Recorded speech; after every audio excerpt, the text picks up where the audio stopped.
Selamat pagi kepada Bu Restu selaku dosen pengampu manajemen kesehatan reproduksi dan GIA. Perkenalkan, saya Febrianti Armstiani dengan nomor NPM 51221132.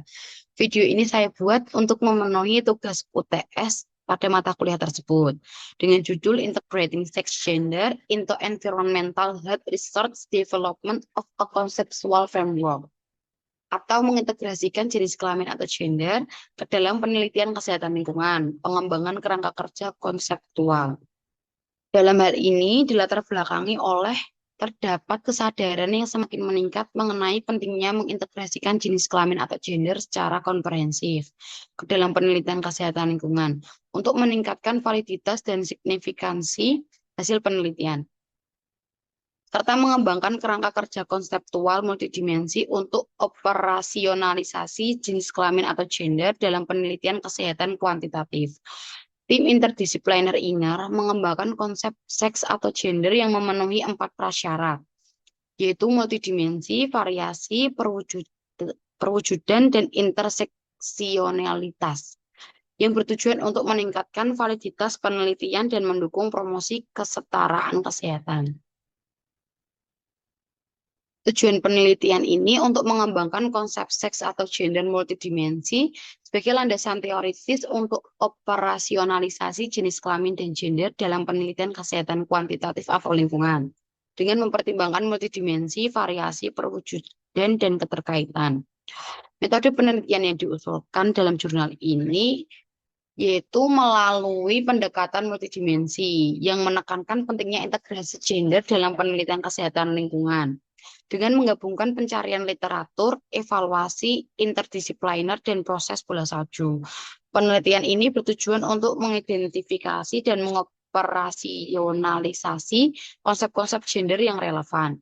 Hasilnya diharapkan dapat meningkatkan pemahaman tentang ketidaksetaraan kesehatan dan memberikan panduan yang lebih komprehensif bagi peneliti dalam menerapkan analisis gender dalam studi kuantitatif.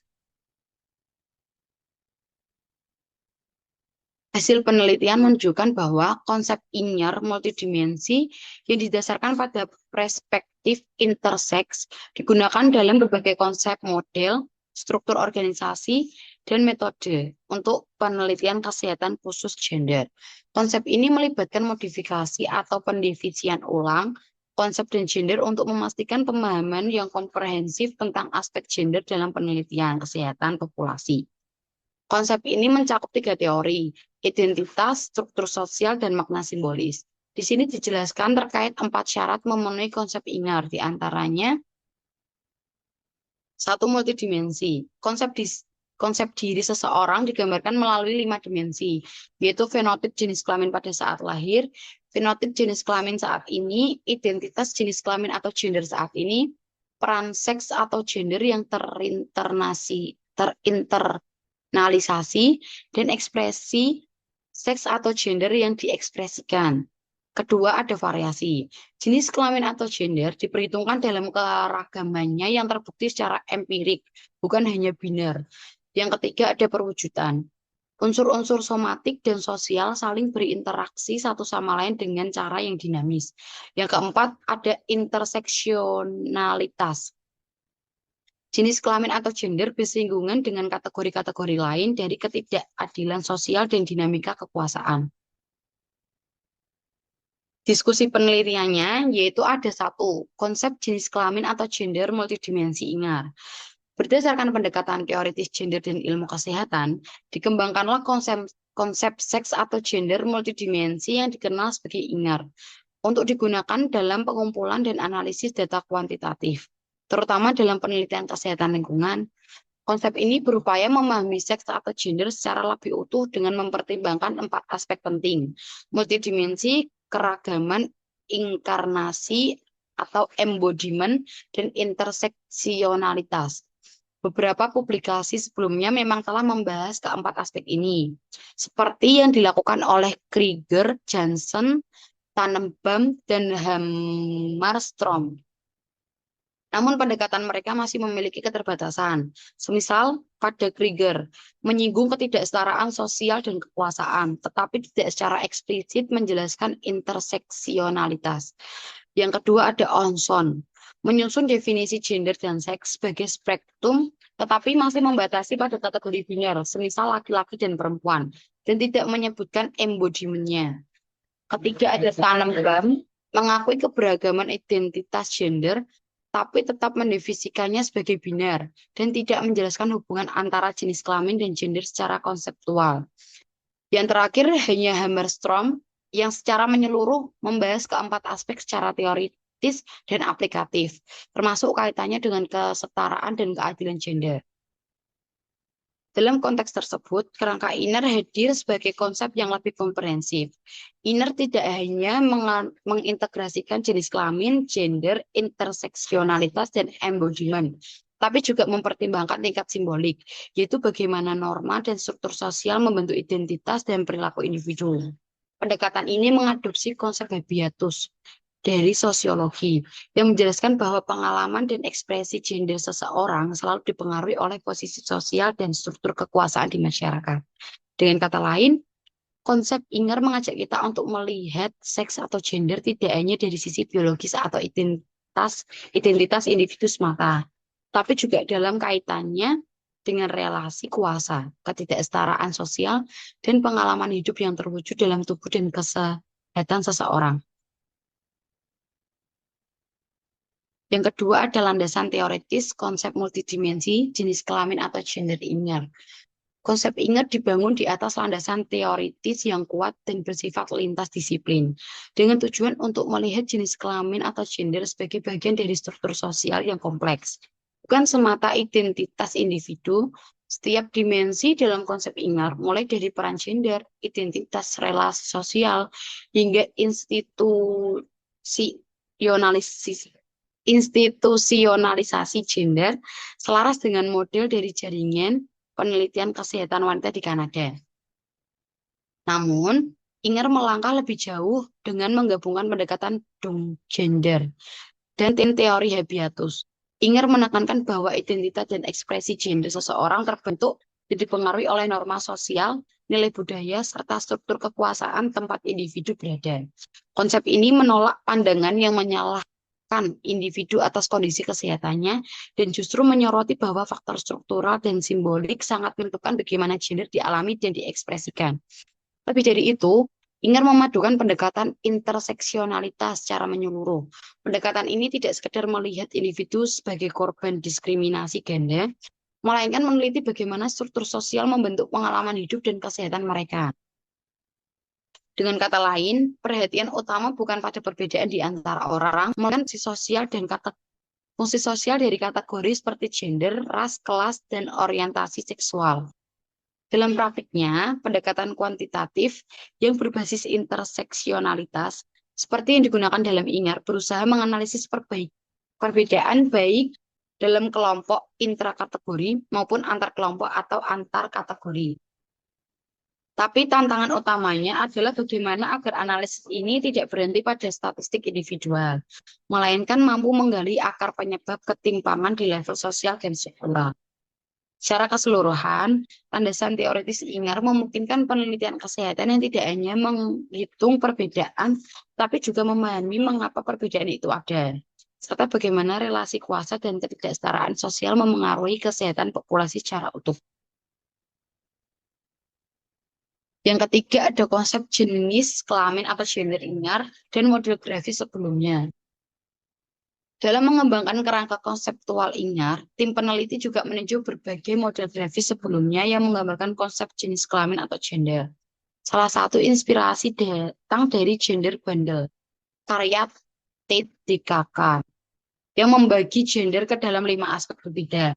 Namun, model tersebut memiliki keterbatasan karena tidak mencakup aspek fisiologis, serta tidak mengintegrasikan konsep embodiment atau perwujudan pengalaman dalam tubuh, dan interseksionalitas secara eksplisit. Model lain dari Scanlberg dan Kaisar menyajikan pendekatan 6 dimensi jenis kelamin atau gender, yang mereka sebut sebagai baterai jenis kelamin atau gender, yang mencakup ciri-ciri biologis, perilaku, sikap, identifikasi, ekspresi, dan pengalaman sosialisasi. Meski begitu, Hanya sebagian dari dimensi ini yang menyentuh aspek struktural dan simbolik. Dan lagi-lagi embodiment dan interseksionalitas tidak tergambar dalam visualisasi mereka. Banyak model terdahulu yang masih mengabaikan dimensi fisik atau biologis dari jenis kelamin. Padahal, hal ini penting dalam konteks penelitian kesehatan lingkungan. Inger mencoba mengisi celah ini dengan menambahkan konsep fenotip jenis kelamin, yaitu kumpulan sifat biologis yang plastis dan dipengaruhi oleh lingkungan, bukan hanya ditentukan secara genetik. Dengan pendekatan ini, Inger tidak memisahkan antara gender sebagai hal sosial dan seks sebagai hal biologis. Sebaliknya, keduanya dipahami sebagai terhubung erat dan saling memengaruhi. Identitas, peran, dan norma gender selalu dilihat dalam kaitannya biologis yang nyata dalam tubuh. Sehingga dapat dijelaskan bagaimana gender dan seks berdampak pada kondisi kesehatan secara menyeluruh dalam kehidupan sehari-hari. Secara keseluruhan, pendekatan grafis Inger menawarkan kerangka yang lebih holistik, inklusif, dan kontekstual. Menjawab kekurangan dari model-model sebelumnya yang masih terbatas pada kerangka biner dan kurang mempertimbangkan dinamika biologi serta sosial secara bersamaan. Yang selanjutnya ada perkembangan teknik terkini konseptualisasi jenis kelamin atau gender dalam ilmu kesehatan. Kerangka konseptual Inger dirancang untuk meningkatkan kesadaran bahwa jenis kelamin atau gender merupakan determinan sosial kesehatan yang bersifat kompleks, tidak biner, dan tidak dipengaruhi oleh konteks waktu serta budaya. Dalam waktu yang bersamaan, Heisi dan kolega juga mengembangkan kerangka serupa yang disebut sistem gender dan kesehatan, yang meski memiliki elemen dasar yang mirip, namun bertujuan untuk memetakan jalur ketidaksetaraan gender dalam kesehatan, bukan untuk operasionalisasi studi kuantitatif seperti INER. Keduanya memandang bahwa sejak lahir tubuh manusia sudah berada dalam relasi kuasa dan norma sosial, dan pengalaman gender berlangsung seumur hidup, dipengaruhi oleh interaksi faktor sosial seperti ras, kelas, dan usia. Perbedaan utamanya adalah cara keduanya merepresentasikan merepresentasikan proses sosial tersebut, yaitu menggunakan simbol gigi-gigi yang saling terhubung. Sementara Inger memakai diagram grafis yang lebih terstruktur untuk memudahkan pengukuran dalam penelitian kuantitatif. Soal keberagaman gender, model Inger lebih inklusif, tidak terbatas pada biner, pra, dan wanita, dan tidak lebih menekankan pada kategori ketimpangan sosial tanpa membatasi pada kelompok tertentu. Sebaliknya, model Heisi masih menggunakan kerangka laki-laki dan perempuan dengan diferensiasi internal. Terkait perkembangan metodologis terbaru, beberapa studi mulai mengembangkan indeks gender dari data yang sudah ada. Namun, misalnya pada studi oleh Bellering, peserta dengan identitas intersex atau non-biner justru dikeluarkan dari analisis. Pendekatan ini cenderung menyederhanakan gender sebagai skala maskulin atau feminin, berbeda dengan pendekatan Inger yang multidimensi dan berbasis interseksionalitas. Contoh lainnya adalah alat Stanford Gender Related Variables for Health Research dari Nielsen yang mengukur 7 aspek gender seperti tekanan kerja, pengambilan risiko, diskriminasi.